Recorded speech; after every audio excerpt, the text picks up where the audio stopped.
Good morning, distinguished guests, ladies and gentlemen. I'm Gwen Robinson, Senior Fellow at the Institute of Security and International Studies and Editor-at-Large of Nikkei Asian Review.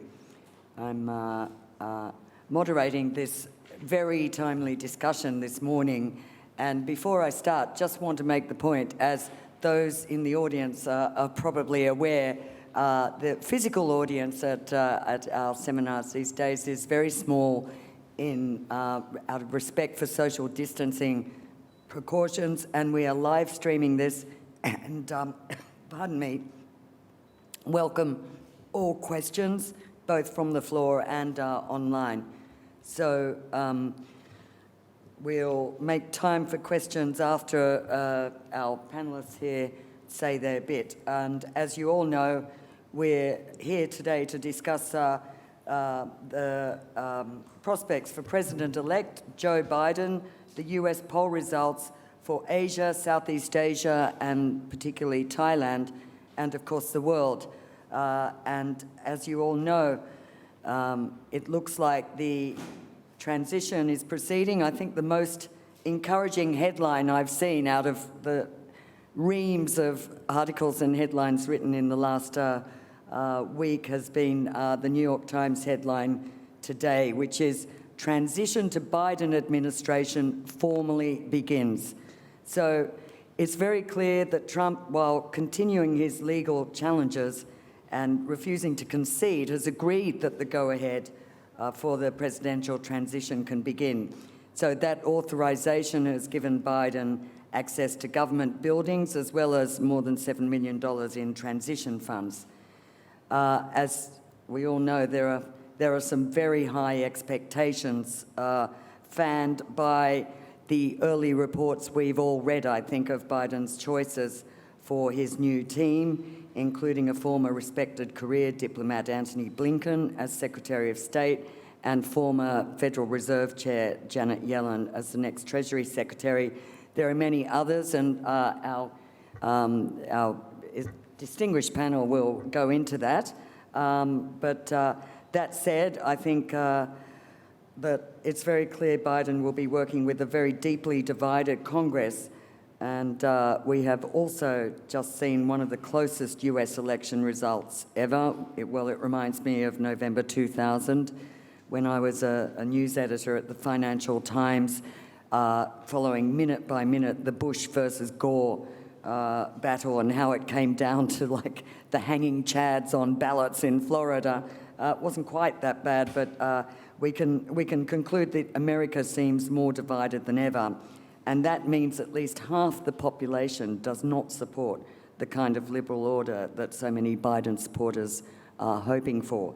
So to discuss these and other issues today, just allow me to introduce the panel. On my right is Mr. Kawi Chongkitavon, Senior Fellow, ISIS Thailand, and columnist for the Bangkok Post. And to my immediate left is Ambassador Robert Fitz, former US Ambassador to Papua New Guinea, Solomon Islands, and Vanuatu, and a former director of the American Studies program at ISIS Thailand. And last but very not least is Dr. Thitinan Pongsudhirak, Director of ISIS Thailand, Faculty of Political Science at Chulalongkorn University. So to begin all this, I'd like to hand over to Bob, and perhaps you can kick it all off and bring us some of your insights also with your strong knowledge of US, the domestic situation, as well as implications for Asia. Okay, thank you very much. I've been tasked with, as Gwen said, looking at the US angle for this and what might happen the first 100 days of the Biden administration. Summing it up, as Gwen said, Biden, it's very clear now, will be president, but he also will face entrenched resistance to virtually every step he takes in government. I think the Thai audience can appreciate the current US political gridlock goes way beyond being a fan of Liverpool or Man U. It's opposing political tribes who no longer just disagree with each other, but often hate each other. And any news that doesn't agree with their views is often labeled fake news, and there's very wild conspiracy theories proliferating. And so I'm afraid, although we all have a lot of great hopes, particularly with the people that have been nominated, the U.S. may have to move fairly slowly, although in foreign affairs, the president has a little more leeway. Now, I'm trying to, how do I? Okay, the election was close, but not that close. If you look at the numbers, it's an exact reverse of what happened in 2016 in the electoral vote count, plus Biden won what we call, the popular vote in what we call the swing states by a little bit more than Trump did.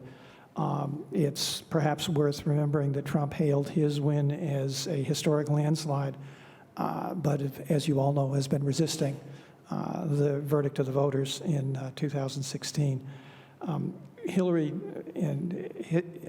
Clinton conceded at 3 a.m. the night of the election and gave a speech the next day. Of course, Trump is still formally resisting, but to be fair to him, counting the mail-in ballots delayed the clarity in the election for 2 or 3 days.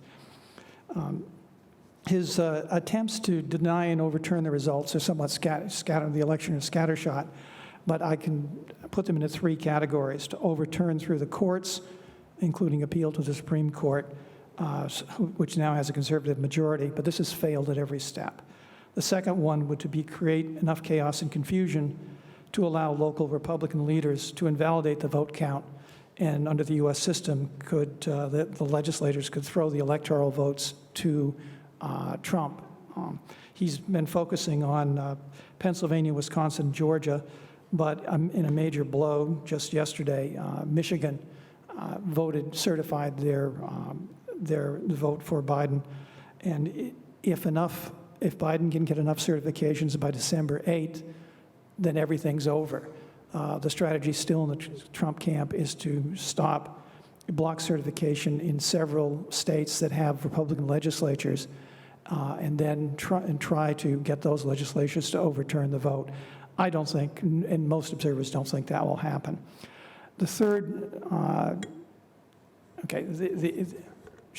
the third focus is to foster enough anger and resentment to solidify his supporters in opposition to Biden, give him a base to control the Republican Party, and to remain at the center of attention, which he loves.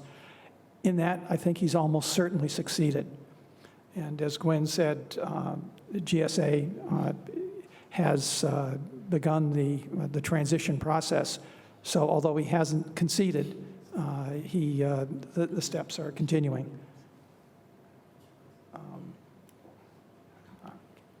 Okay, this one just shows the various parties, and we don't have to go into too much depth, but it shows he is succeeding. There's a growing Republican belief that the vote was unfair, and the latest polls say that over 50% of the Republicans believe that Trump actually won. At least that's what they tell the pollsters. So the road ahead is going to be fairly rough for Biden. And as an example of what's happening, Trump is whipping up the base. I used to be a registered Republican, so I receive a lot of these things. And as an example of what is actually going on, he's appealing in this ad for funds, donations to help him fund his legal fight against the election.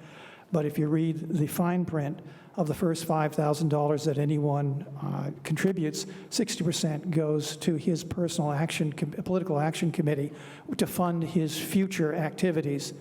40% goes to pay off some of the debts from the current election. Only if you give more than $5,000 does a penny go to Rudy Giuliani and the other people who are creating chaos or trying to create chaos in the courts.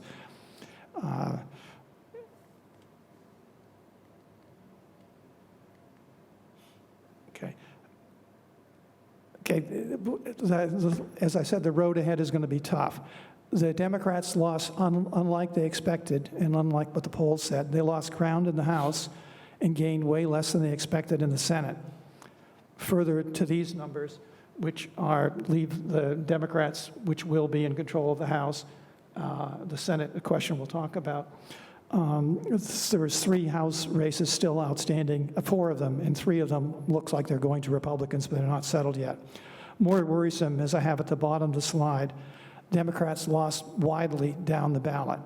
The Republicans now control 30 state legislatures, whereas the Democrats control only 19. And this is very important because of the census in 2020.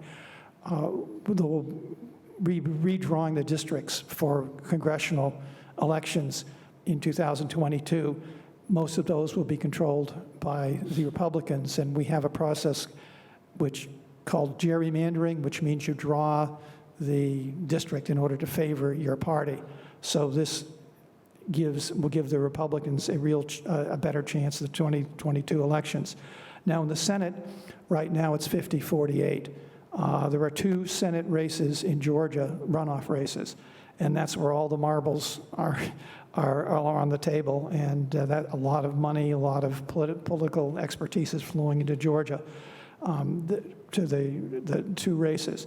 There are no really good polls. There was a Fox poll on that race 5 days ago, which has it almost tied between the 2 Democratic candidates and the 2 Republican candidates.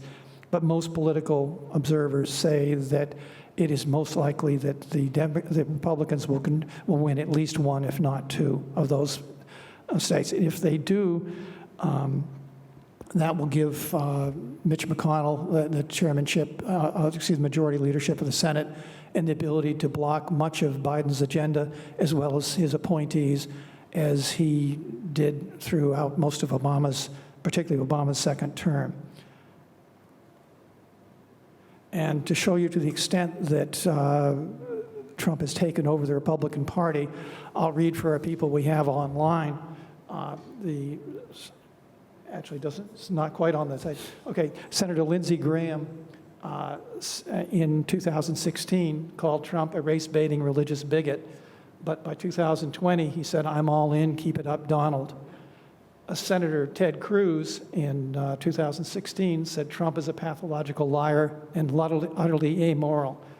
And now in 2020, he says Trump's doing just what he was elected to do, and it's great fun to watch. Now, there is Carl Bernstein, a Washington reporter, released a list just the other night of 21 senators, he said, who privately are utterly critical of Trump. But no one does that in public because they're afraid of being primaried, they call it, which means not that they might stand to lose the general election, but that Trump might endorse an opponent against them in the primary and unseat them. He has proven his ability to do that in the past, and he's already vowed he's going to try and unseat Alaska Senator Lisa Murkowski, who said she was ambivalent about whether or not she could support him.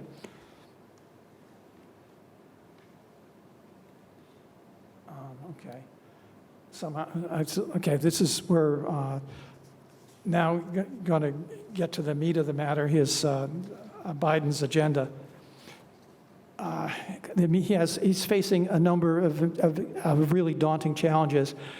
The previous 4 presidents have started with controlling their party, controlling the House and controlling the Senate. This is very unlikely, as we talked about, because of the Georgia elections, which will be on January 5th. And so until then, we won't know. The COVID's rapidly accelerating. There's 12 million cases now in the U.S. Over 250,000 people are dead. The economy is teetering.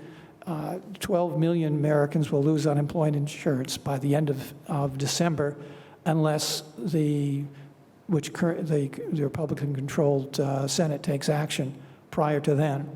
And society is obviously very divided, as evidenced by the election, by the Black Lives Matter movements, and so on. This shows some of the challenges ahead.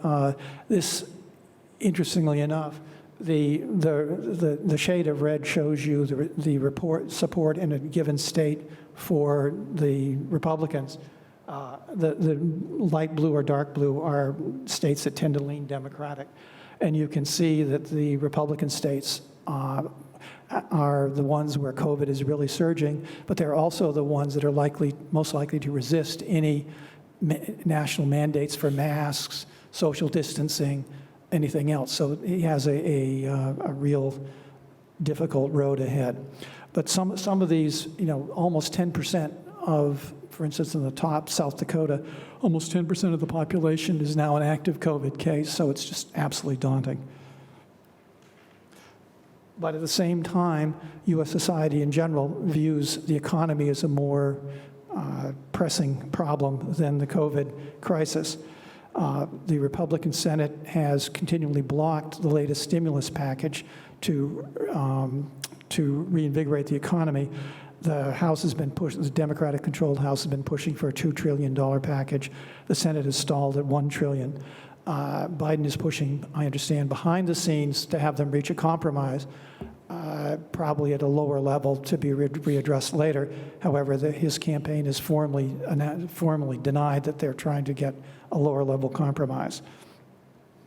An example of some of the support for the efforts, particularly on coronavirus, that Biden can expect from the Trump camp is his senior Trump advisor, the senior advisor to President Trump on COVID has called for the people in Michigan to rise up against any additional COVID restrictions. Assuming the Democrats lose the Senate, the Republicans will work to block legislative initiatives, believing they honestly do believe they can win the House as well as the Senate in 2022. And they will probably, knowing politics, be campaigning on the back of continuing economic troubles. But Trump can do an awful lot with executive decrees and Biden will be able to do an awful lot with executive decrees and changes in regulations, as we can see, because that's a large part of what President Trump did. So in the first 100 days,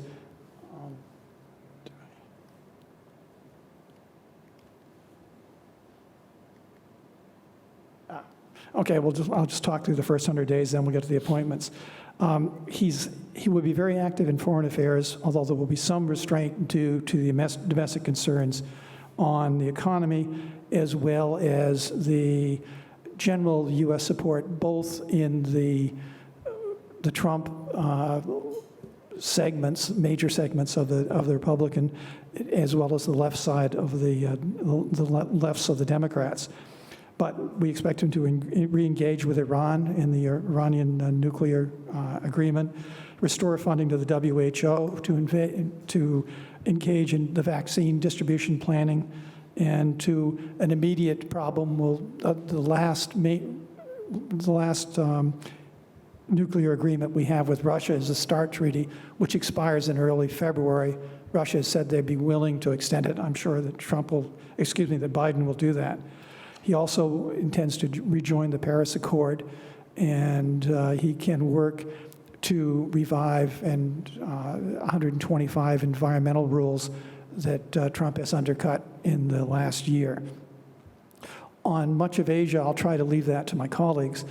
Just note that a common phrase is Trump in Asia was long on attitude and short on strategy, whereas Biden will focus on Asia as opposed to the Middle East, he's said a number of times. I would expect him to slow the tariff war with China, which he understands the tariffs are actually taxes paid by the American citizens, but he won't completely stop the tariffs that we currently have. He will use that as a leverage for other negotiations. Unfortunately, the TTP, or CTTP now, which was an Obama initiative and makes every kind of sense for trying to compete with China, I think is very unlikely that he will be able to rejoin that as a treaty. It would require ratification in the Senate, and that would be too high a political cost. There would be real resistance also on the left, from the left of the Democrat Party, because of their concern for jobs and human rights. As I said, his early domestic agenda will obviously include the economy, as well as expanding or reviving immigration and health care, which he'll try to expand access to the Affordable Care Act, because 20 million people have lost their coverage over the last year. Now, I was busy on the computer because a number of names have been coming out. Earlier, he named many of his White House staffers, but now the names are in the press. Formal announcements haven't been made, but the ones we're pretty certain are the Anthony Blinken, as Gwen said, will be Secretary of State. He's a longtime aide and a diplomat. He's very much an internationalist, which is opposed to how Trump approached the world. The choice of Blinken, who is a longtime Biden supporter, confirms Biden's belief in alliances. Blinken is very much an internationalist. He's given a number of speeches, and the theme of the speech is the U.S. can't solve the problems alone. He's a specialist on the Middle East, but has written extensively on China, Japan, and Korea. He's a bit hawkish on Russia, but showing a bend toward strategy. He's been talking about the benefits of relieving Russia's reliance on China. So I guess in the last thing that this and the other appointments show that Biden believes in appointing insiders rather than outsiders, as Trump often did, which would disrupt the government. National Security Advisor Jake Sullivan, again, a longtime Biden associate, and another internationalist, good friends with Blinken. Climate czar, very interesting, that just came out last night. John Kerry, obvious heavyweight, heavily invested in the Paris Treaty, and shows that the Biden administration will treat climate change as a national security issue, and John Kerry will be on the National Security Council in that capacity. The National Intelligence Director is Avril Haines, who's a top CIA officer and a former Deputy National Security Advisor. Then Treasury Secretary is rumored, but not yet announced, but strongly rumored, Janice Yellen, former Fed chair, labor economist, which would be important in a time of high unemployment. So she's probably safe for confirmation, but the announcement won't be made till next week. The UN ambassador is Linda Thomas Grenfeld, who's a former career Foreign Service officer, assistant secretary in Africa, was purged early from the State Department early in the Trump administration. And the UN ambassador will now be at the cabinet level. Homeland Security is Alejandro Mayorkas, who I never heard his name said. I hope I did that right. He's a former deputy of the Department of Homeland Security. He will address immigration, have a difficult job of addressing the immigration mess. He's an immigrant himself from Cuba. I just will note that there's some controversy over his earlier work in DHS over investor visas. That may come up in the confirmation hearings. Now, defense, it's the name most commonly floated but had not announced is Michelle Flournoy, who's very well known. She's popular in Republican circles, so she could be confirmed. But it's not a lock, because she was an executive in West Exec along with Anthony Blinken and Avril Haines, and so that might be a little bit too much. We'll see. But we will see how these confirmations go. It's worthwhile noting that Blinken and Mayorkas were confirmed earlier at their deputy roles with almost no Republican support, and they will need some Republican support in the Senate. But the whole list, I'll leave with the list shows Biden's emphasis on expertise and ability to work within government that is totally contrast to the previous administration. I'll leave it at that. Thank you. Okay, thank you. Well, thank you very much, Bob, for a comprehensive rundown on where things stand now. I think, as you say, these early reports of the appointments or proposed appointments are very encouraging to most of us in this room here, but I was very interested to read some of the criticism already on the web, and most of all is a lot of criticism that accusing Biden of going for form over content, like, you know, I want the most diverse cabinet possible. So we've got a woman heading intelligence, we need a Latino, we need an African American as UN ambassador, we need this and that.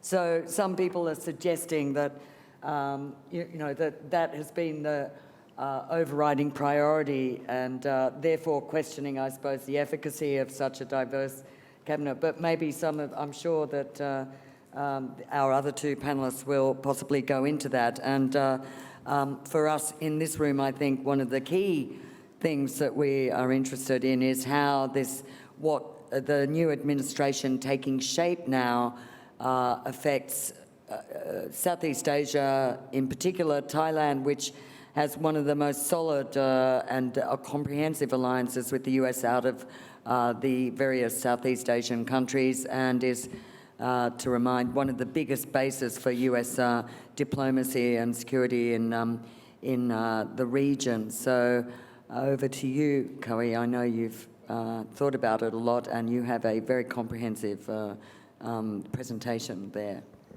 Well, thank you very much, Gwen. Good morning, everyone. I will focus on the ASEAN relations with the Biden administration.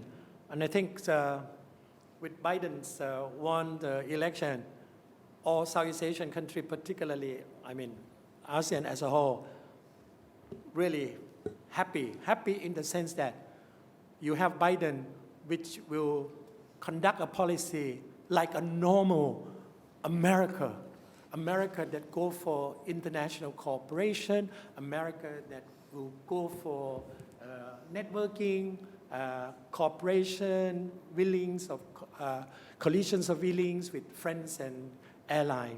That kind of foundation is good for ASEAN. And I think it's allow more room for ASEAN to cooperate, to strengthen cooperation with America, and I have to emphasize, and other dialogue partner. You know, for me, I'm sorry to say, I consider Trump as a spoiler. You know, a lot of countries have to deviate whatever they try to do, try to please the world's most powerful country. So today I will sort of address the ASEAN relation with US. Luckily, Trump, in different ignorance of ASEAN, has a lot of merit, because I think we can start off by looking at what Barack Obama has left off 4 years ago. Because luckily, Trump has not undermined, destroyed ASEAN. He did not pay enough attention. Fine, you know. That's fine. That is good, because if he start to mention ASEAN in his Twitter, you know, ASEAN leader will be in trouble. So the first point is, I have 23 bullet points. U.S. remained the most trusted friends of ASEAN, but not as a reliable strategic partner as before. And this because of Trump. I think this will change. This transitional, who will become defense minister, the posture, whatever the position, because you still have national security strategies of United States, November 2018, that still be the main foundation. I think that also will little bit change. It depends on how United States play with the new narrative. Second, which is very interesting, the past 4 years, ASEAN-US ties are on autopilot. There's a good things and bad things, because sometimes you face air turbulence, and sometimes, you know, it deviates to a different pathway. But so far, so good. But you cannot maintain this kind of autopilot anymore. With new Biden, I think there will be new thing coming up. You can build on Barack Obama's success. I will refer to Barack Obama's legacy a little bit later on. And Trump refusal, Trump retreat from free trade and globalization, Bob mentioned already, multilateral forum and all that, are really big concern. It has been a concern from ASEAN. we could not say much when United States did that. But I think ASEAN is very happy now. Biden has promised to recommit itself with a lot of obligation tied with the international organizations and agreement. But of course, TPPs remain an issue. But now ASEAN is quite happy with the conclusion of RCEP. And I think there will be more coming up. CJK, free trade agreements and all that is in the offing. It will take some time. It's also interesting that during these 4 years, ASEAN-US relations, while it's stable, but investment, economics-wise, is getting less weaker in comparison with ASEAN-China relation. This is the big plus. You can blame China for whatever overreaching, over-investing, lacks of governance and all that, but all ASEAN countries need China. And as you know, the latest why the rest of the world are suffering from COVID, now China came out with assessment of its economic growth, and the trade between ASEAN and China has been going on very well. Now ASEAN surplus EU as China's biggest trading partner. One of the other point which I think very important is that why ASEAN as a group will not choose sides. I think everybody think about choosing sides. ASEAN never choose sides, but some member of ASEAN often lean toward the US without saying so. I think this very tricky things, but that's my take. And a lot of people, they lean toward United States without saying so, but they don't want to choose side. And I think one of the most important things that during last year of Trump administration is the way Trump tried to play up free and open Indo-Pacific strategy. That it is complementary to ASEAN outlook for Indo-Pacific. And this is very important. If you watch carefully, ASEAN is very careful with its outlook because there are a lot of misled reporting that is part of American broader Indo-Pacific strategy. China thought so, Russia thought so, refused to accept Indo-Pacific.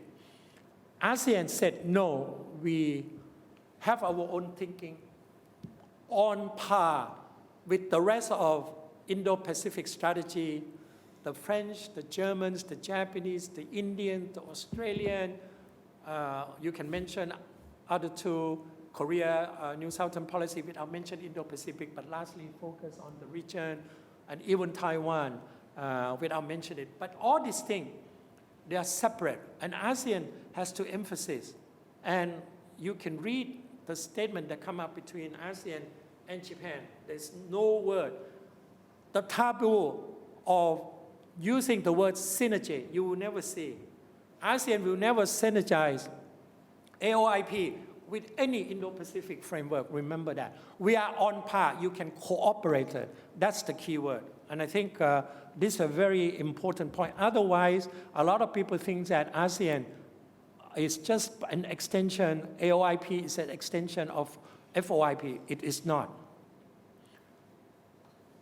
Next, this often said, during the Trump administration, very interesting is that ASEAN member every day have to come out with statistics saying, hey, listen, ASEAN matters to America, don't do that to us, don't attack us using transactional sections, attack us on trades and all that, as you can see with Vietnam, with Thailand, because we enjoy trade surplus and all that. But ASEAN matters. And I can give you some figure. This is not mine. It came from East-West Center, very well-known research in 2017 that has been cited all over the world. There's just 6 major points I just want to highlight. ASEAN, of course, will be the world's 4th largest economy by the year 2030. 2050. Everybody knows all the economic or forecasts say that.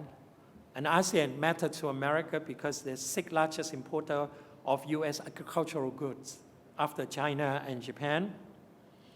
And all 50 US states export to ASEAN.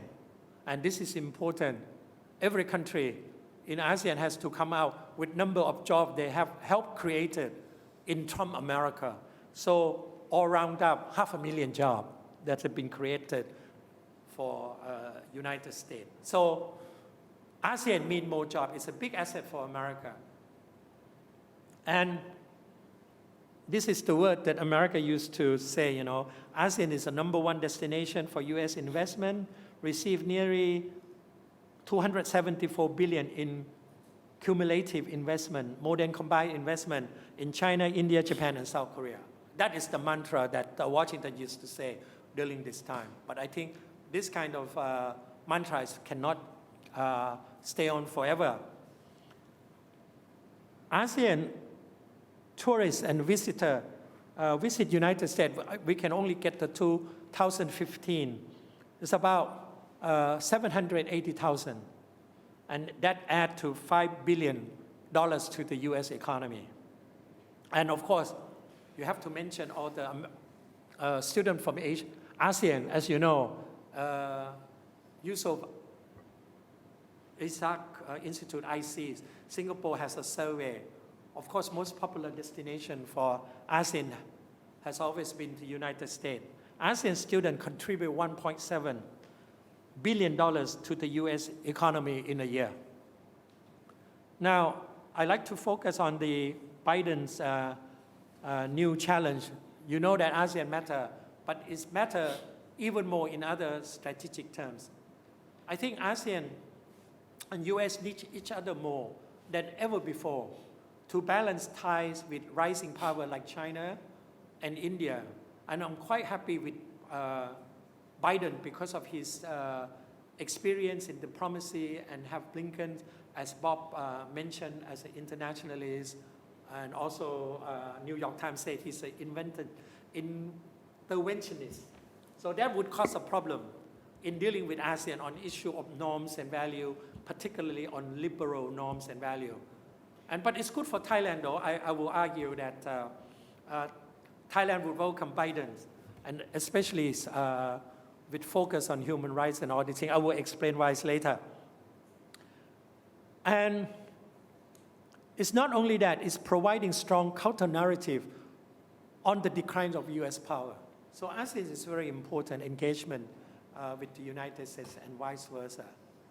And United States need ASEAN to emphasize on regional and international rule-based order. And of course, of late, you can see which Pompeo try to emphasis on high quality infrastructure, investment, green economy, and of course, maritime security. And now, after all this summit, United States also focus on the COVID-19 and also on food and health security. And next is the Biden's challenges is how to engage ASEAN stakeholder. America is very talented and very good in engaging ASEAN stakeholder. For example, ASEAN Connectors, Yasili program, they're very good in engaging with this kind of community, business community and young group. But as I said, Biden is very strong. He's really passionate with engagement with civil society organization. And I think that is good engagement with civil society. But it could be a problem with ASEAN. And each country engagement with civil society in ASEAN are very problematic for United States. For Trump ignored it. But with Biden, I think it will be an issue, particularly in Thailand, in Cambodia, in some of the countries that much more open. Certain countries will have no problem because it was a closed society. Newspaper didn't write about it, I don't want to go to detail, but suffices to say that's very important. And I think it's also very important that now Biden will attend ASEAN related summit. I think he will not fail. It's very important, that kind of commitment. And I believe that if it was unfortunate that Trump postponed without any contingency plans the Las Vegas meeting scheduled in March, the summit. Without that, all the whole U.S. policy toward ASEAN collapsed. Because at that summit, the scheduled meeting was to highlight a lot of stuff that was planned that will boost the ASEAN-U.S. relation to the highest level on Mekong, U.S. partnership, on bilaterals and all that, but it did not happen. And being Trump, he completely forgotten everything, including the last minute ASEAN summit. He could have spent 10 minutes, even pre-recorded, and he refused to do so. That was unfortunate. And I think Biden would not do that. I think Biden will engage ASEAN just like his former boss has done. So my next issue is, can Biden match Obama's legacy? Well, it's going to be difficult, but I think Biden will have his own style. You remember Biden, you remember that Obama was very friendly to all ASEAN leaders. He was able to convince ASEAN leaders in 3 months' time to attend Sunnyland in February 2016 because he invited him personally in KL. And that really overturned China sort of a summit later in that year because Obama stole all the thunders from that meeting, came out with 17-point Sunnyland Declaration. That was the high plateau of U.S.-ASEAN relation. It has been kept that way, fortunately, because of the goodwill that Obama has done. So I think if Biden wants to compete with, well, he can. He should have organized, whenever possible, a special summit with ASEAN leader after the post-COVID to accentuate that ASEAN is very important for United States, and the special summit will do. And it was good for Obama. Obama did that in 2016. He could have done that earlier, but he was engaging with domestic issue inside the United States. This is why he missed the 2011. And I think if he could do it, then ASEAN will be the biggest asset for America in America's global strategy to engage other major power, particularly China. I mean, what is strange for me is that during the Trump administration, you always have pressure from Trump. You must choose sides, China or United States. Instead of trying to encourage, strengthen the capacity of ASEAN countries, which I think of late in the past few months, there's a change of rhetoric in the Trump administration. Instead of strengthen ASEAN member capacity, in governance, in investment, in overall, so that we can be less dependent on China. America pressure on bilateral, pressure on trades and on transactional, without considering this kind of try to promote capacity of the weaker ASEAN nation instead of pressure them to choose sides, so that they can become less dependent on China or other countries. So have to be the major, I think, major drive in the Biden administration. I think this is, for me, I like to emphasize this. And one of the most amazing during Obama, which very few people mention, Obama was the prime mover of young people of ASEAN. That was the most amazing. He held town hall meeting, even Laotian leaders. Vietnamese leaders never hold town hall meeting with their own people. But he asked for permission, he get it. The most amazing was in Luang Prabang, in Laos. He did it. And most important thing for America, of Obama, of ASEAN, is that Obama won the heart of young Southeast Asian students. Now the member is more than 70 under Yasili and widespreading. That's the most popular. Even the Japanese spent 34 years on the Southeast Asian youthship program, could never attend that. So this is the most amazing part. So Biden will keep that. And actually, lucky for Trump, he did not touch on Yasili. And it was one of the most popular programs. And I think America should continue to do that. Finally, how can you help make ASEAN and US-Thai great again? The most important is to attend ASEAN meeting. It sounds silly, to travel across the world, a lot of hours, but it's important. Remember, Chinese leader never miss any summit meeting. Last count was like 24 summit meetings. Xi Jinping and Li Keqiang. And Biden, I think Biden can establish rapport, personal rapport with ASEAN leader. That's very important. That's very important. That will pay out in certain things. Obama did very well. Otherwise, the Sunderland will never occur.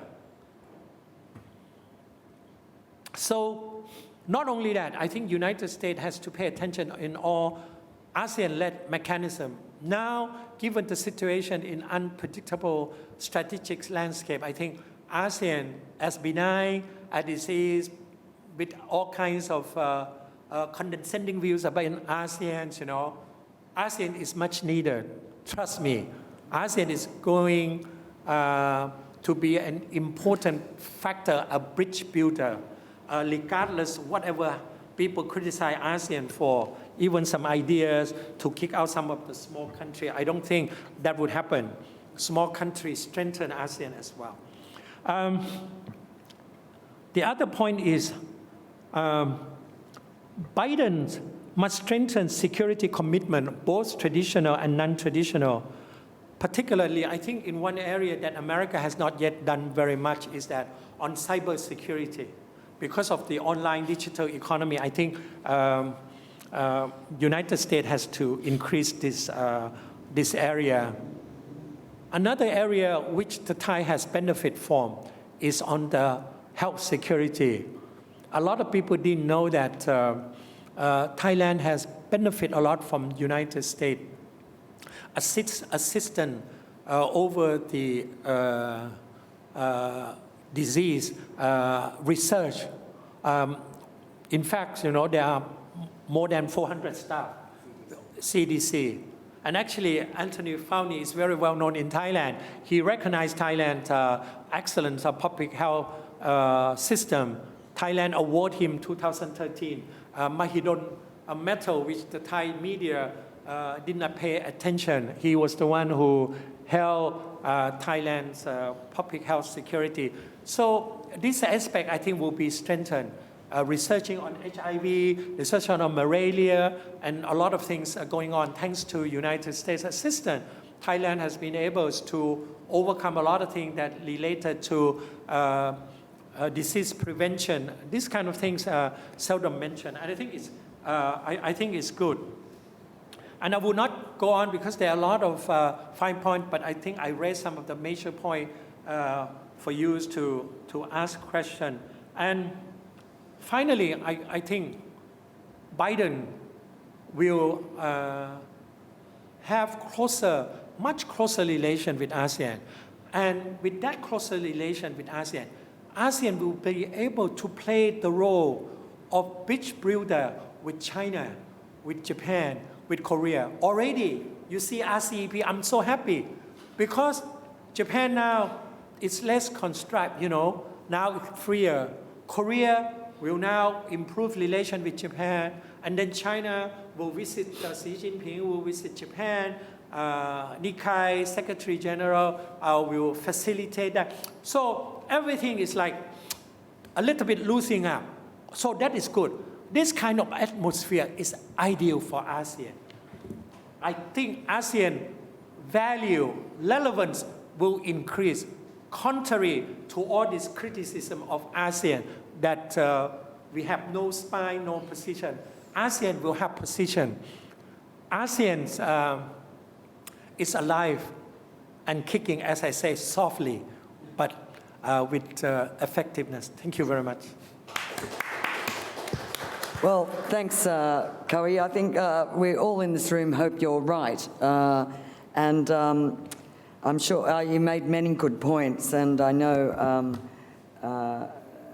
Titinan, you will elaborate on some of those. I'd just like to say, though, that there are two views to any kind of notion of increased importance of ASEAN in the US view, which would be perhaps as a bridge builder, but also possibly to increase pressure to choose sides for ASEAN, because if ASEAN becomes more important in the US view under Biden, then surely the pressure will increase for them to lean more towards the US. And on that front, and on your mention of free and open Indo-Pacific, I was just reading about Biden's early calls with leaders around the world, and he's working very steadily through.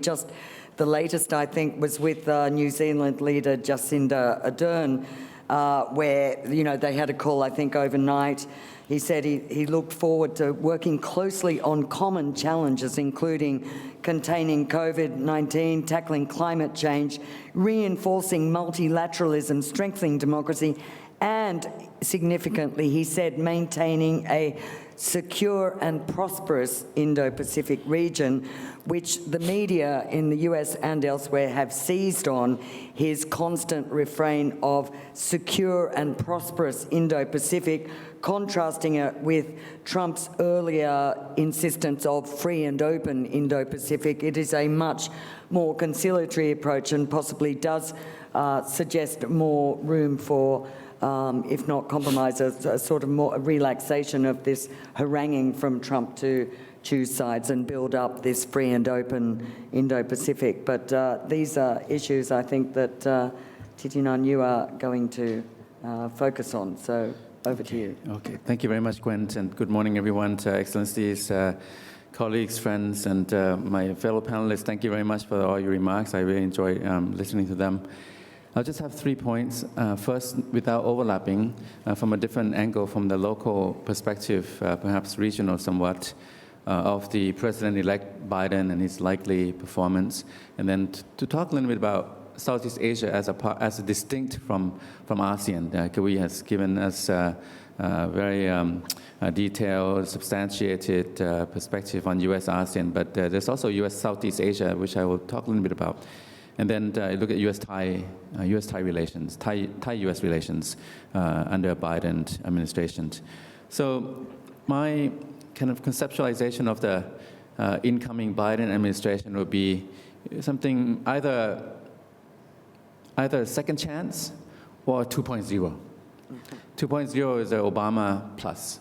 So Biden, to answer, to kind of see through it, to what extent will Biden readopt the Obama policies, personnel, talent, and so on? We're seeing a lot of the holdovers from the Obama time now being appointed. And so then I'm thinking that maybe, we're going to see more Obama under Biden administrations. And then I think also, to what extent will Biden reverse, undo the Trump policy legacies in Asia and beyond and elsewhere?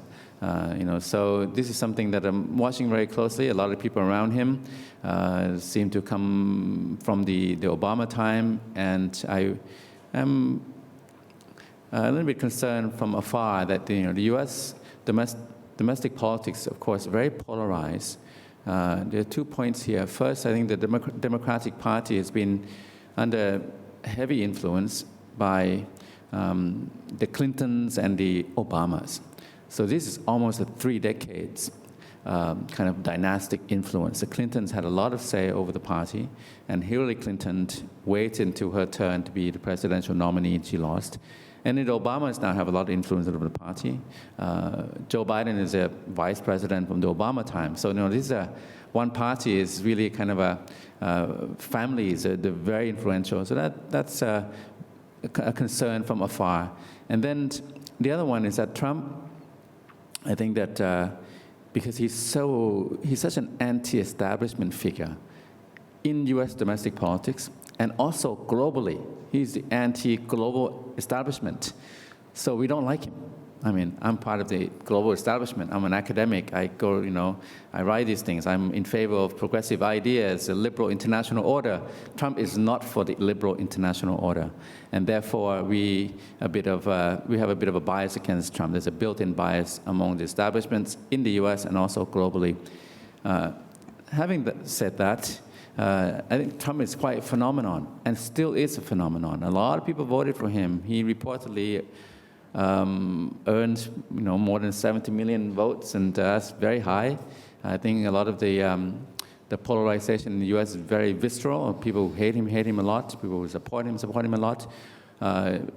Luckily, it's not my country. I have a different kind of polarization in my own country. But from afar, you look at Trump.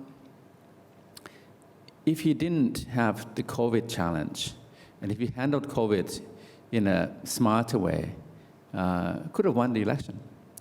And the results, still compared to the poll numbers that we saw before the election, this was a close race. He lost, 306 in the Electoral College, hands down lost in Electoral College. But in the overall picture, from the poll numbers we had, there was one poll that went, Biden was up 17 points. I mean, all these polls said he was going to win handily. But we had to kind of wait days after the election to really see the final vote count. And then the COVID, I think that that was his tactical fall from grace. Had he treated COVID more seriously, wore masks and say, hey, this is a crisis we have to deal with, because a lot of Republicans suffered from COVID-19. These are downtrodden Republicans in the Trump base. And because he downplayed it, he marginalized it, he ignored it, he almost kind of denied it. I think a lot of the Republicans who would have voted for him maybe didn't vote or didn't vote for him. And then on the flip side, if you go back and look at the campaign, Biden didn't have much of a platform. It became COVID. Trump handed the COVID-19 to Biden. So from afar, I have to say, as a first point, that the U.S. looks socially, politically unwell, and being so unwell, it is unreliable. Unreliable because we've seen reversals, we've seen back and forth, we've seen thesis, antithesis, and then kind of action-reaction. George W. Bush came in, and he was set on the path of the September 11th, external shock to him, his administration. So he came up with this global war on terror that went on for 2 administrations. Obama came in, he wanted to chart a new course. So he rejected that GWOT, and wanted to pull troops back out of Iraq, Afghanistan, the Middle East, scaled down, and then he went into this pivot and rebalance. Very different than George W. Bush. The pivot rebalance, shifting to the Pacific. Obama became the first Pacific president, and he had all these policy projections and so on, and posture and directions. That was Obama for 2 administrations, 8 years. And then Trump came in, charted a new course, almost just on the other side, the opposite, which is that, the liberal international order is gone, and he kind of faced up to it. This is something that from afar is a little bit unreliable if Biden is going to go back to being kind of anti-Trump, or will he chart a new course like Obama, and then we think Biden probably a one-term president. He doesn't have, his advanced age. He might not come to all the ASEAN meetings the way Obama did. Obama was supposed the most frequently attended U.S. president. And as a one-term president, what do we expect after that? 4 more years of this, and then if the Republican Party recaptures the White House, then another kind of reversal. So this is the back and forth action-reaction from US administrations in Asia here. We feel that maybe, I think that there's a reliability issue, apart from the credibility and the loss of prestige from being very polarized. So the next point I want to talk about is a little bit about US, Southeast Asia, apart from just ASEAN. And here, I'll say something very politically incorrect and nearly sacrilegious. Much of Asia, excluding China, may well miss, probably will miss President Donald J. Trump and his policy in Asia. Now, you look at the election, interestingly, Vietnamese and the Filipinos, a lot of them wanted Trump to win. And for all his blustery and his temper, bad-mouthing, and, the tweeting and everything, he is just a piece of work, really. However, look what he's done, his administration, over the last 3 years or so in Southeast Asia. Unlike Obama, and Obama, with the rebalance and with the eloquent speeches, he was a fancy footwork, very articulate speaker, and he had the values and the kind of worldview that we would share, and that is to make the world a better place, right? For Trump, is to make America great again. But along the way, in Southeast Asia, he put a stop to the China expansionist claims. Obama, with all the fancy footwork and eloquence, China took over the South China Sea. And Biden can be sure that he will be tested early on from China. And the test for Obama was in 2012, Scarborough Show, and he didn't have an answer for it, just like he didn't have an answer for Syria, crossing the red line. So even though he was very popular in the regional perceptions, we liked Obama, but the policy outcomes were very weak. China took over the South China Sea, and China also made a lot of inroads in the Mekong region, where we are, in mainland Southeast Asia. The Trump administration, of course, very choppy, a bit unpredictable, transactional, bilateral, and you name it. And he kind of conducted a trade war, technology war vis-a-vis China, but he really kept China off balance. I imagine that in Beijing, they probably wouldn't know how to deal with Trump. I mean, they gave him a lot of headaches. And in Northeast Asia, I know we're talking about Southeast Asia. I mean, the Trump-Kim summits, this is like phenomenal, right? First he said, he threatened them, fire and fury. And then conducted diplomacy, and eventually set foot on North Korean soil. That would have been unheard of during the Obama time. So this kind of leveraging, bilateral, it had its spillover effects. In the South China Sea, the Trump administration conducted more FONOPs and more military exercises with regional allies, Australia especially, than the Obama time.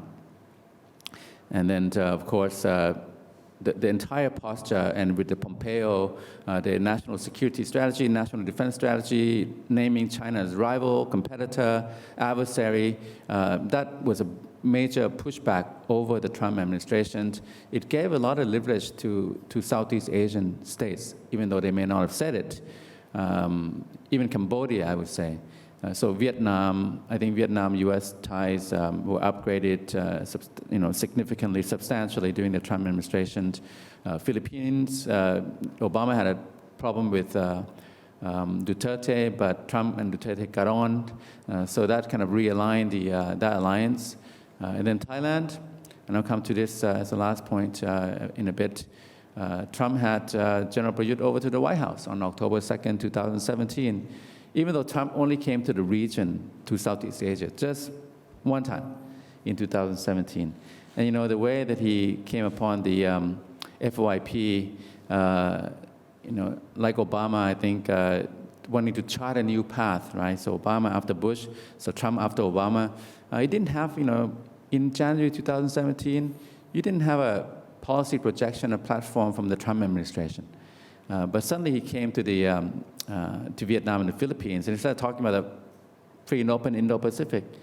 And then it became codified in national security, national defense strategy, and then it became the whole government approach and geostrategy of the US, free and open Indo-Pacific. So from the GWAT to the Rebalance to the FOIP, we will see what the Biden administration comes up with. But I think for Southeast Asia, there will be issues of China will be front and center, how Biden deals with China, and China, as I said, will test, and China it's almost a dependent variable. We kind of know how China is going to deal, what China is going to do. If you do something provocative, China will push back. China will test. If you have some big announcement, like the rebalance, China will do something. And then they'll see what your answer is. Obama didn't have an answer. Trump had an answer.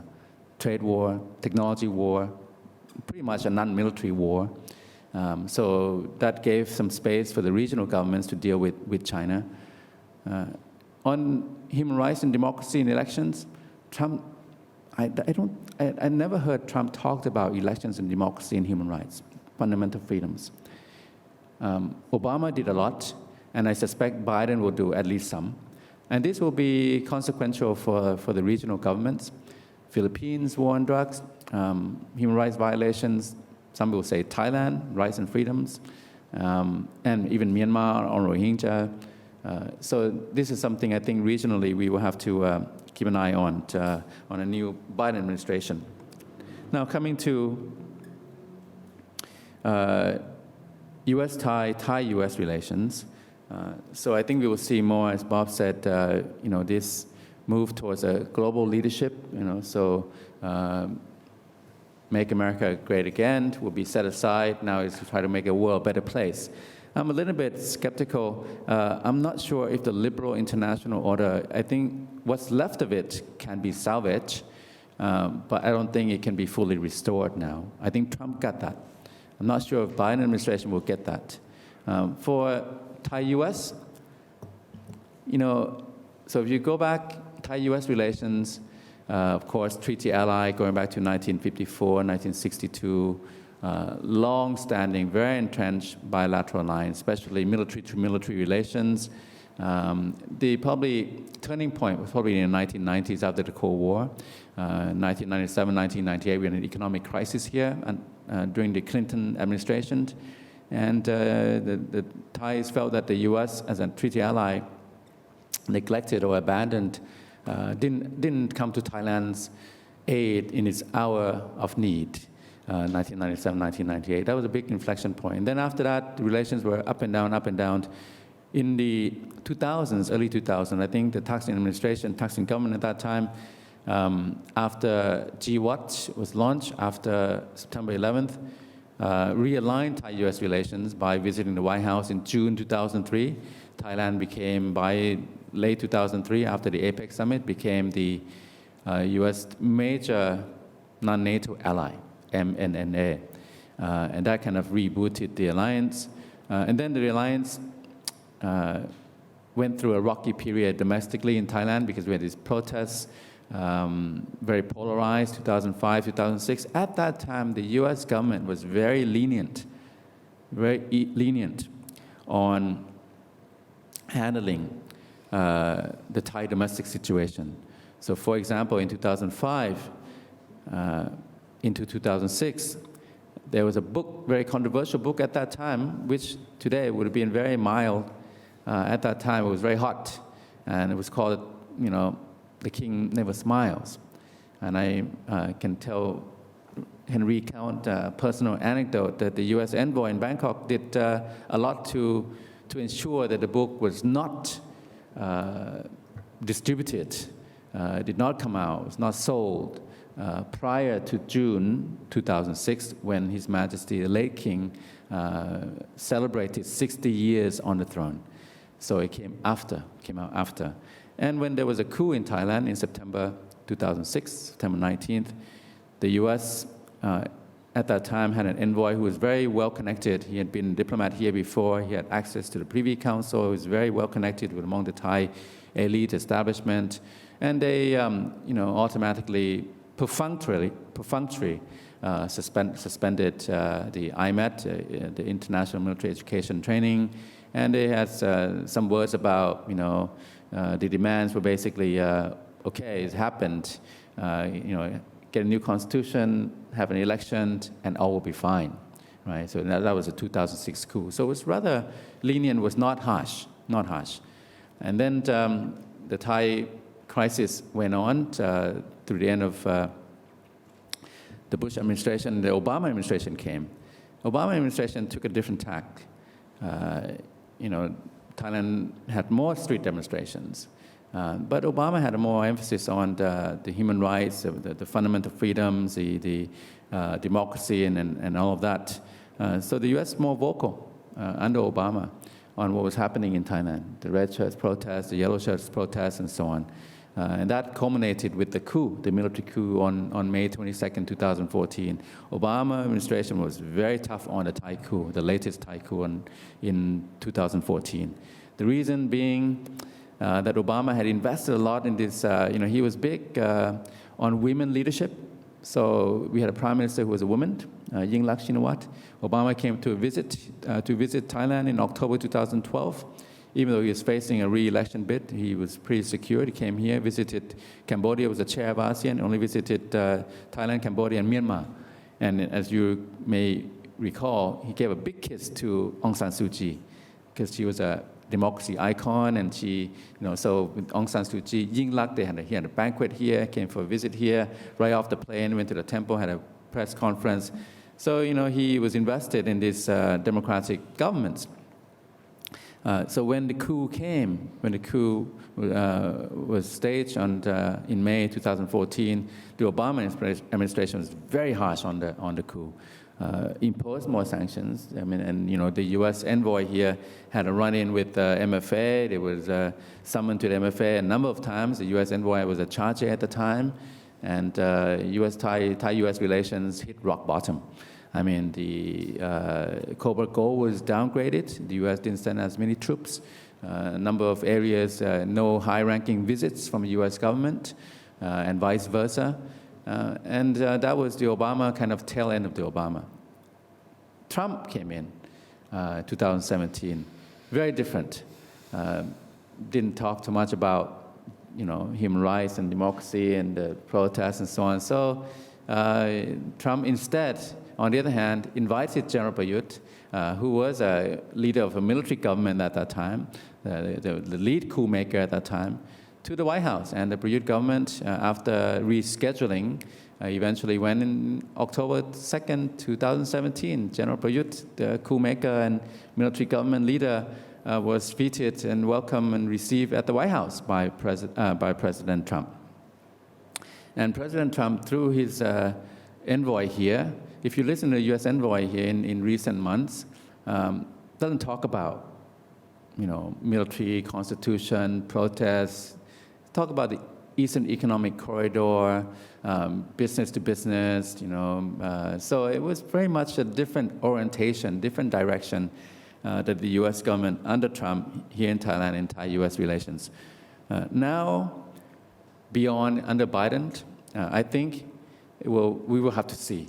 But certainly, a Biden administration will not invite and receive coup makers from Thailand. That will not be the kind of government Biden will be. And we will see if he'll be harsh like Obama, or he won't be like Trump, but maybe something in between. I'll just make a point about, as the last point, we have a polarization in street protests again. We've had the different rounds, and 05, 06, 08, 09, 10, 13, 14, and now 2020 going to 2021 in a new way, this time led by younger people, younger protesters, a lot of them are students and so on. And they're protesting directly against, for the first time, the monarchy. So I think the Biden administration will have some very new issues to deal with in Thai-U.S. relations. And royalties in Thailand have been well received in China, in Europe, but don't have as much of a relationship with the United States. Going back, there were some relationships, but His Majesty, Her Majesty now, princesses, haven't spent that much time in the U.S. except Princess Pacharakitiyapha did a law degree study at Cornell.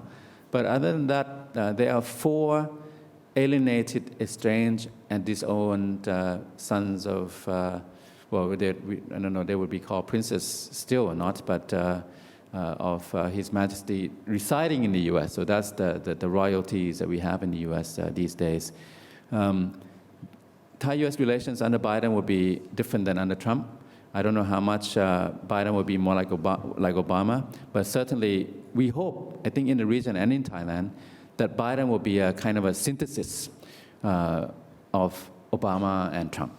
Not too much of Obama and not completely anti-Trump, right? So that he would still stand up to China. And this is a very key, I think the chief concern to me is the posture and dealings with China. If he can stand up with China, against China, and at the same time standing up for elections, the democracy, and rights and fundamental freedoms that the U.S. is most known for, there could be a kind of a halfway point, an amalgamation that if Biden can strike that balance, that may be his best approach, best way forward in the region, and that's what I think the region and certainly Thailand would be hoping for, looking forward to. So it depends on if Biden is more Obama, or Biden is anti-Trump, or Biden is Biden. So Biden's Biden is probably what we would like to see. Thank you very much. Thanks very much, Dr. Titinan. Lots of thoughts there, and I think those striking the balance would be probably the most difficult thing in the world at the moment, particularly in this polarized atmosphere. We're going to take questions also from the floor. We've got a couple over our Facebook live stream. So I'd just like, though, to perhaps, as a moderator's prerogative, bring up one issue, which is my big question. And I watched with interest the rise of Kamala Harris, and now as Vice President, and really the first, not just the first woman Vice President, the first Black Asian American to have that role. The other thing to remind, Biden just did turn 78 the other day, actually November 20th. So he seems in reasonable health, but one cannot really discount the possibility that at that age, and very fragile in a country that's racking up nearly 250,000 new COVID cases a day, you know, this is there's quite a possibility that at some point Kamala Harris could come much more to the fore and much more pivotal, and a lot in her background suggests extreme ambition, very ambitious, very smart, and with some real convictions and principles, including some very liberal attitudes, but as well some conservative ones. So I wonder, perhaps Bob, as you've been looking very closely at some of these appointments and the whole lay of the land in America, you have some thoughts on, you know, what if something happened to Biden tomorrow? You know, well, maybe not tomorrow, but you know, what is the view of Kamala Harris? And also, as far as I know, she has not really made any big splashes or points about Asia. So over to you. Well, no, she hasn't. She's been very much in a campaign mode. I think it's important to think of Kamala Harris not of what she is, but also of what she's not. During the campaign, they tried to paint her as a socialist liberal. She does have a fairly liberal voting record in the Senate, but she also has a background as a prosecutor, and there was quite a bit of resistance to her within the left of the Democratic Party for that reason, that she had put lots of people in jail, and there was a lot of criticism. She's experienced. She's comfortable in Washington. She knows her way around. There was quite a bit of relief among the professionals when she was named, as she's not exactly an insider, but she could, if the event happens, they thought, very quickly take up the reins of power. Now, something a little interesting, it's off the wall, but I have some friends in Democratic politics, and they were looking already, this is what politicians do, looking at 2024, which they assume Kamala will be a major contender for the Democratic nomination because Joe Biden won't be able to carry on, that the Republicans might end up putting up Nikki Haley, which would be amazing. Nikki Haley is a Indian American. She was governor of South Carolina. She's very closely aligned with Trump. She was his a fairly effective ambassador to the UN. She resigned from that, but didn't pull away from Trump, so therefore retains his good graces, assuming he may well announce as a way of keeping his oar in the water that he's going to be a candidate in 2024. I'm not sure that will eventuate. So it would be fairly interesting if we had a presidential contest in 2024 between two Asian Americans. That's Women. That's very interesting. We should have another panel about this in 3 years' time or 3.5 years' time. Folks, you heard it here first. No. All right. Well, if there are any questions from the floor, please come up and feel free to ask. But meanwhile, we have 2 questions that have been asked from Burin Kantabutra, and they both concern Biden's, well, they both broadly relate to security. The first is, to what extent is President Biden likely to reverse or slow down President Trump's pullout from leadership in Asia, such as his withdrawing America from the TPP, and accelerating the American pullout from Afghanistan? And the second one deals with that American pullout from Afghanistan. What can or will America under Biden do to help Afghan women keep actually to help Afghan women keep improving their long-term status in society?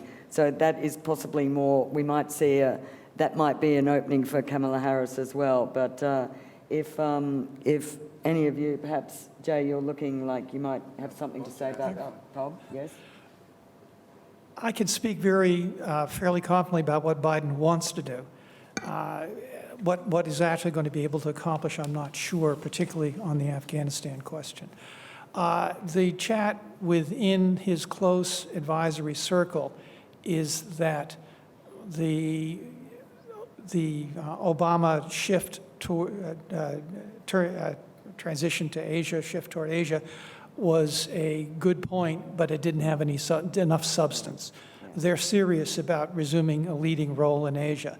Blinken has written a number of articles on China, Korea, particularly mentioning the U.S. has traditionally played a mediating role between Korea and Japan, which wasn't done under Trump, but that is very, very necessary.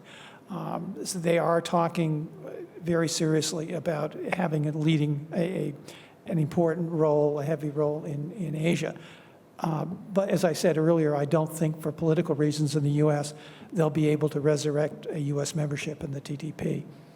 On Afghanistan, they very much would want to continue with a gradual drawdown. They see Asia as what should be the U.S. foreign policy focus as opposed to the Middle East. But drawing down in Afghanistan requires negotiations with the Taliban. They've frustrated everyone that tried to negotiate with them in the past. And to what extent you put whatever we can do for the rights of Afghan women, which would be very important to Biden, but there's a limit to what you can do if you're also withdrawing. I know what they will want to do, but how you get a resolution in Afghanistan while withdrawing U.S. troops, how you get an agreement from the Taliban that would be worth anything, I'm frankly unsure. Right.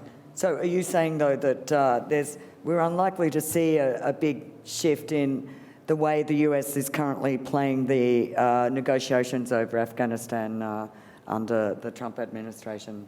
I think that Biden would like to continue gradual withdrawal with some type of assurance of a reasonable regime within Afghanistan. Whether that's achievable or not, I don't know. Right. I know that Blinken speaks very passionately about what under the Obama administration, how we were not able to avoid the tragedies in Syria, and he sees that as a major, major failure. But what you do to stop that in Afghanistan, I'm unsure. Right, yeah. Well, very difficult for an incoming US president to have as his first foreign policy development. Probably he'll be the one having brought back the Taliban into power in Afghanistan, and it seems unavoidable at this point. But anyway, if any thoughts? No? No? Well, actually, we do welcome questions from the floor. Otherwise, I thought one thing we didn't really go into in great depth, but we all mentioned was that the prospect that, look, clearly the appointments that Biden has already made and some of his utterances suggest definitely a comeback into really very important multilateral initiatives, particularly the climate change thing. As I think one or two of you mentioned, the TPP is unlikely, not just because of the process that would be required in America to buy back into it, but actually I think it would entail renegotiating and re-ratifying the whole thing for every signatory. So, in fact, I don't think any signatory to the current TPP would really welcome that. And RCEP has been a done deal, but what is the scope on the trade front, the scope for manoeuvre for a Biden administration to re-engage America in a more multilateral approach? And separately, what are the likelihoods and the practical considerations for buying back into, for example, the climate change, Paris Accord, etc.? Yeah, I think that the temptation for the Biden administration will be to first to reverse or undo what Trump has done, the Trump legacy, and so you can see that the U.S. Remember when Obama came in, and they had a big kind of declaration that the U.S. is back. Yeah, U.S. is back. This time, I think that there seems to be an emphasis early on that multilateralism is back. Multilateralism is back. How that manifests, we will see, but I think the U.S. now does not have a multilateral trade economic strategy because they pulled out from TPP, which has turned into CPTPP. That was a big blow to U.S. interest, but also I think credibility. But it has its own dynamics and its own logic. I mean, Trump was reshoring, and he had a very different worldview on what the U.S. sources of economic growth and dynamism should be. But I think U.S. will be tempted to. They don't have. The rebalance went very well with the TPP, but now they may be tempted to do bilateral FTAs, short of CPTPP, and then they're also excluded from RCEP. So in Washington, I would imagine they would be very concerned about being left out of Asia, of the growth and development and dynamism in Asia, because they're not in RCEP and they pulled out of CPTPP. So bilateral FTAs would be something they may consider. I wouldn't be surprised. And then to come up with a new platform would be very ambitious. And to re-enter CPTPP would be laborious, be very difficult, problematic because of all the technicalities on the trade front, but also on the law legally as well. So the U.S. is a bit caught out there I think CPTPP, RCEP, in terms of the broader geostrategy, and I'm sure we will hear within the first year, certainly maybe even within the first 3 months, 6 months, of what it will be, from pivot rebalance to FOIP, GWAT, pivot rebalance, FOIP. I hope that the Indo-Pacific frame will be maintained. I do think that there'll be some continuities. I think the position vis-a-vis China across the two parties in the U.S. is there's a consensus that they're not going to go easy on China. There'll be a lot of friction, tension on both sides. So Biden will not be easy going on China. But yeah, I mean, for the Biden power projection posture, they will have to calibrate something that has gone from before. So from rebalance to FOIP, what kind of continuities, what kind of changes? I see in mainland Southeast Asia, there's a major continuity. From Obama, they had this Lower Mekong initiative. Trump did not turn back on that. He built on it, Trump administration. It became the Mekong-US partnership. And this is, I think, very important for mainland Southeast Asia and the Mekong space, together with Japan, South Korea, Australia. A lot of it becoming a multilateral arena, and then with China in mind. In the South China Sea, it will be interesting to see what kind of continuities. Certainly, FONOPs we'll see. We will also have to wait and see what kind of tests, the testing of the resolve, and the testing of the plans that China will come up with. So Biden announces something, China will test that, and that will determine the dynamics in the South China Sea. Broadly speaking, I think that the continuity and change is really the key here. If it's all change and no continuity, it will be very disruptive. If it's a lot of continuity, no change, then there's no point in having a Biden administration.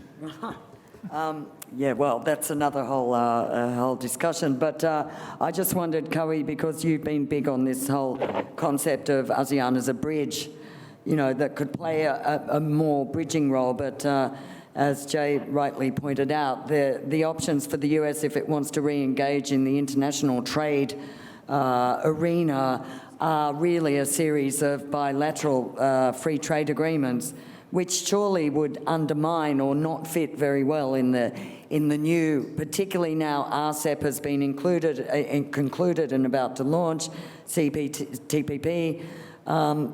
Surely the free trade agreements on a bilateral basis would undermine, in some ways, a multilateral framework for ASEAN. Anyway. Well, actually, it has the opposite impact, because before RCEP became what it is today, it's individuals FTA that ASEAN has made. So put together, it become RCEP. I think Biden's administration will engage with ASEAN in all dimensions. Of course, trade is a little bit difficult, as Dr. Thitinan has mentioned. But I think the relations, ASEAN and US, are very, what you call, diverse. And you have a lot of areas to work on. And I'm sure under Biden's relation with ASEAN will be much more what you call strengthen and deepen. You mentioned South China Sea. I think South China Sea will become less tension. I think Biden administration will become firm, but the way he engages China will be not confrontational and use Twitter, the kind of rhetoric you see, and he will be much more diplomatic. When America become more diplomatic and observe international rule in such a way, it gives us confidence in engaging with each other, with major power. And I think under Biden, ASEAN will have a very stronger and broader role to play in bringing in all the major parties, not like the last East Asia Summit. I think the next East Asia Summit in Brunei, in Seri Begawan, will be one of the most important, where you can see all active participants engaging in strategic methods. That's how I look at it. People always belittle ASEAN, that a lot of talk, no action. I see the opposite. I think ASEAN remain a fulcrum where people come in, they feel good. ASEAN is not a military alliance, not threatened to anyone, and they are willing to work. You look at Japan and Korea, you look at China and Japan, you look at even at the United States, even though at this time United States was very strong, attack other country, but under the ASEAN platform, I think you give a kind of much more collaborative approach.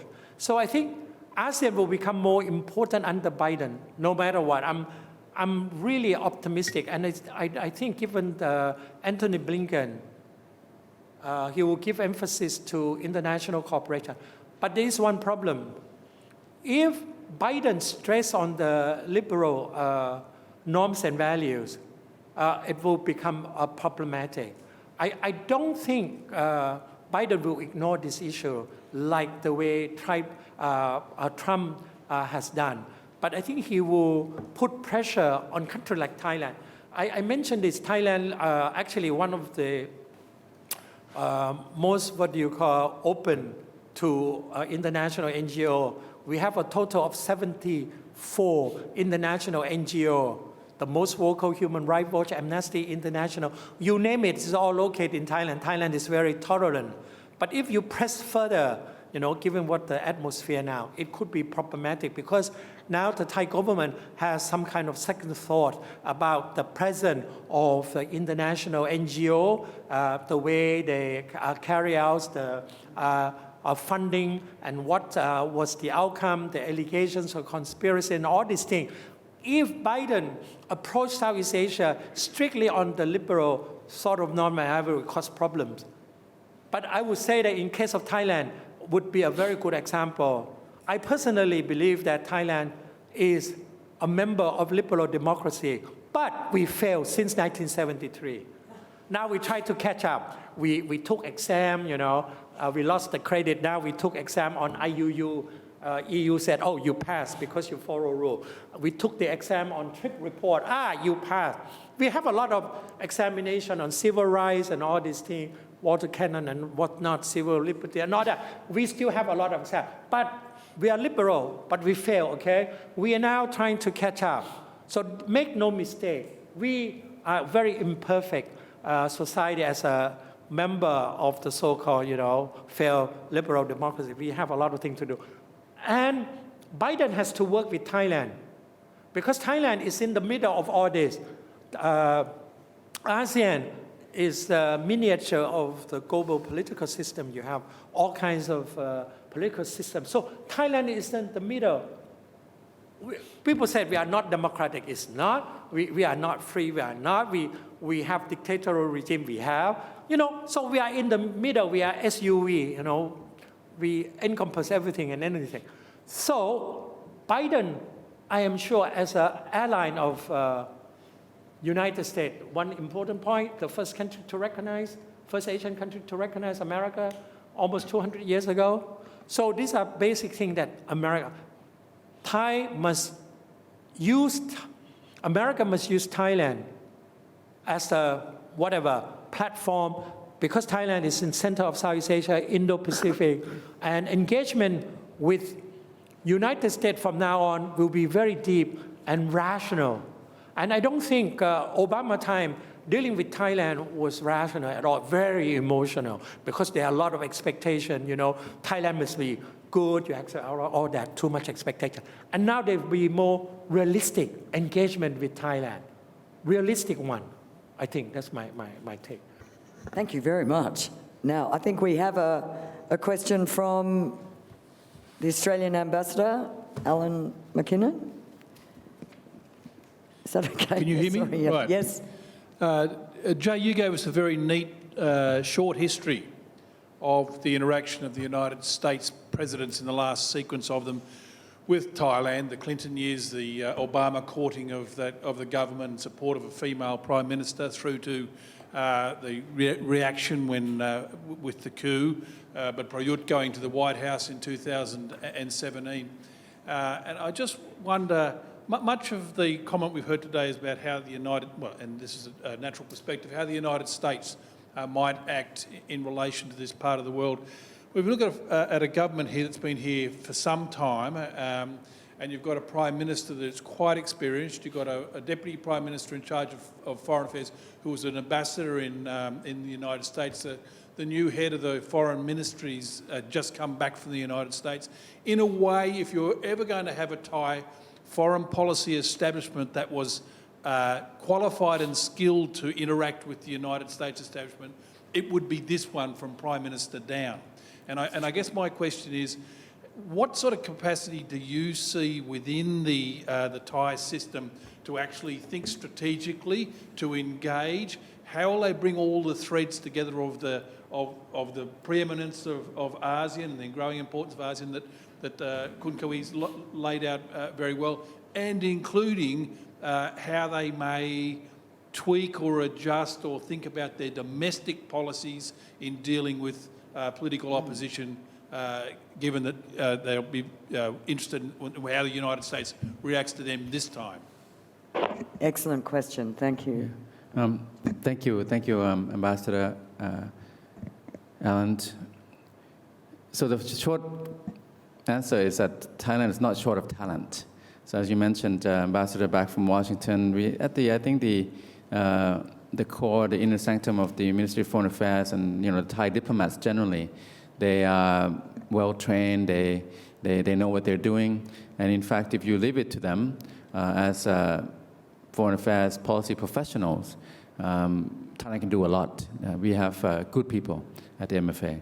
Now, I think the question about the capacity to think strategically, having a strategic outlook, that derives from a certain domestic consensus about where we are, where Thailand is, where Thailand would like to go, would like to be.